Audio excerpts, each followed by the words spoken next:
皆さんこんにちは、ベストリングスです。今回はこちら、新しく発売されたゴーレムロックのパーツを使って 3on3 デッキを組んできたのでバトルしていきたいと思います。今回対戦するのは野水航とつぶやきさん太郎です。よろしくお願いします。お願いします。それでは早速やっていきましょう。行きましょう。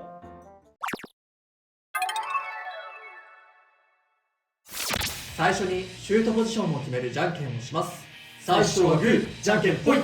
左。お互いのファーストベイ、せーの、じゃん。ゴーレムロック 760H。リザードロット 360B。 ファーストバトルレディーセット、3、2、1、ゴーシュ。さあ行けゴーレムロック。いやー結構怖いよ、攻撃力高いからね。いやゴーレムロックね結構飛ばすんだよね。いや今もね、おーちゃんとさ、ほらロッド側だけが飛んでるよね。ゴツゴツしてる。おお危ね危ね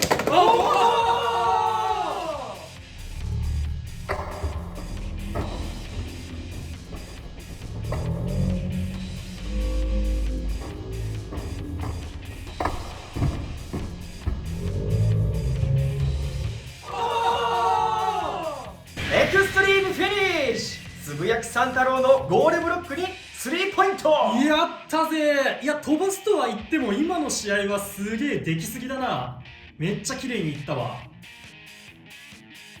お互いのセカンドベイ、せーの、じゃん。ナイトメイル 960UN。 ゴーレムロック 160LR。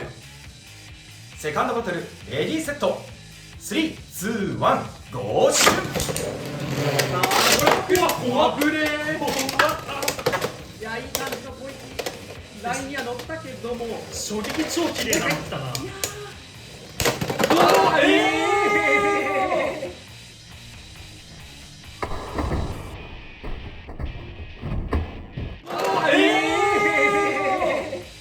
ーフィニッシュ。ナイトメイルに2ポイント。いや狙った勝ち方ではなかったがやったな。よってこの勝負、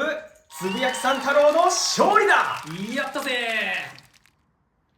3on3 バトルの勝敗が決まりましたが、最後までやっていきたいと思います。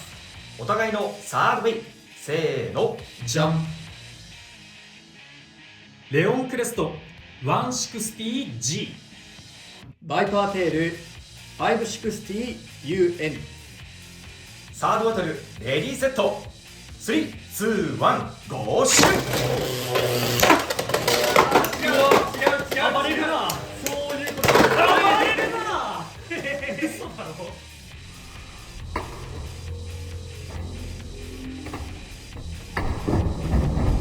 暴れるな。嘘だろ。オーバーフィニッシュ。バイパーテールに2ポイント。いやーそういう勝負がしたいんじゃないんだよな。アンダーニードルの動きじゃなかったぞ。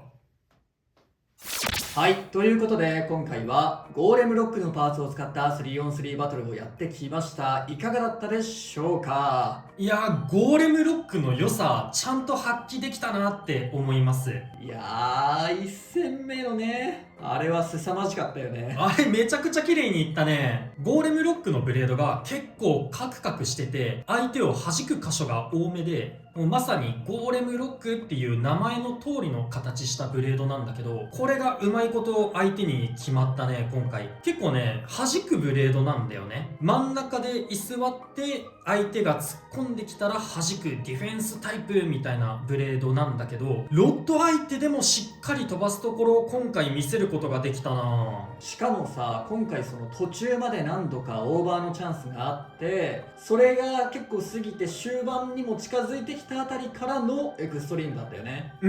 だからちゃんと土初発の最初の状態だけの高い攻撃力じゃなくて、中盤以降もちゃんと相手を飛ばすチャンスがあるってのはいいところだなと思ったね。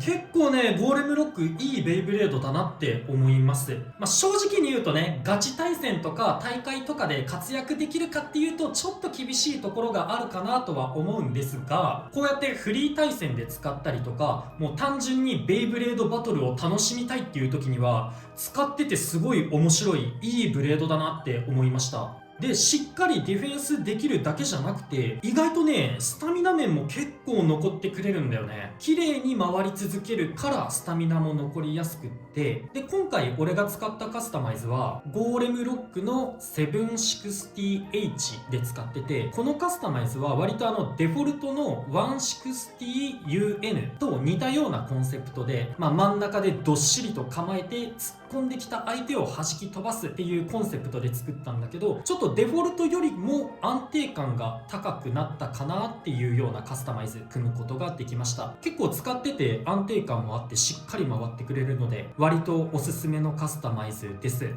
今回こちらもね、ゴーレムロックはローラッシュを使うことで結構アタックタイプっぽいカスタマイズにしたんですけど、やっぱりね、さっきつぶやきさん太郎が言った通り、ゴーレムロックはディフェンスというよりはアタックの方がかなり突出した性能あるなという感じがしているので、アタックに寄せた方が強いなとは僕も思いましたね。で、結構ブレードが軽いからなのか、綺麗なエクストリームダッシュをすることが多くて、でローラッシュと合わせることで何度も綺麗なエクストリームダッシュをすることができると思って今回ローラッシュにしています。まさに今回のエクストリームダッシュすごい綺麗だったね。やっぱそういうところはね、いいし、あとね、ローラッシュだと結構身長がやや低めになるから、このゴーレムロックのゴツゴツした上面の部分もちゃんと当てにいけるかなっていうのも結構考えたところではあるんですが、でも今回負けてはしまいましたが、結構やりたいことはできてたし、弱いカスタマイズじゃないなとは思いましたね。そう、これも先ほど話した話ですが、スタミナ面もね、そこまで悪くなくて、極端にブレるってこともないので、その点も結構ラッシュ系と相性がいいかなと思いましたね。いや本当に結構強いっていうほど強いわけではないかもしれないけれど、使ってると楽しいし、いろいろな可能性があるというか、全然勝てるブレードなので、ゴーレムロックかなり好印象だなと思いました。あとはこのビットの UN アンダーニードルも新パーツになっております。通常のビットよりも 2mm 低いっていう、もう今までにないロー系のビットよりさらに低いビットが出てきました。で今回俺はナイトメイルに使ってみたんだけど、この 2mm 低いビットだから最初はシャークエッジとかインパクトドレイクとかに使ってみて、相手のラチェットに直接攻撃してバースト量産機にできるんじゃないかって思ってみたんですけど、ちょっとねシャークエッジとかに試してみた結果、あんま思ってたよりかはバースト生んでくれなくって、ちょっと想像してた結果にはなりづらかったなって思ったんですけど、ちょっと今回このナイトメイルに組み合わせてみたところ、いや意外や意外、こっちの方がねバーストをしてくれるんですよね。なぜかシャークエッジよりもバーストしてくれる率が高かったので今回採用してみました。バースト狙いでやってみたんですけど、試合内容としてはちょっとオーバーで、勝ちはしたんですけど、バースト狙いで打ってたのにオーバーでの勝ちっていう試合内容にはなりましたね。あとはこのアンダーニードル、形状がねなんかすごく優秀な形状してるなって思ってて、普通のニードル系のビットは結構倒れたらもう起き上がるの難しくてそのまんまブレード吸っちゃうみたいなの多いなって印象だったんですけど、このアンダーニードルは斜めになってもブレードをスタジアムにするっていうところまでいかずギリギリ踏ん張ってくれるようなイメージがあって、普通のニードル系よりも長く回り続けてくれる安定感のあるビットだなっていう風に感じました。多分それがね、ここのギアがうまいことスタジアムに噛み合ってこれ以上倒れないように踏ん張ってくれるから姿勢の保持がうまく効いてるのかなっていう風に感じました。なので結構このアンダーニードル好印象ですね。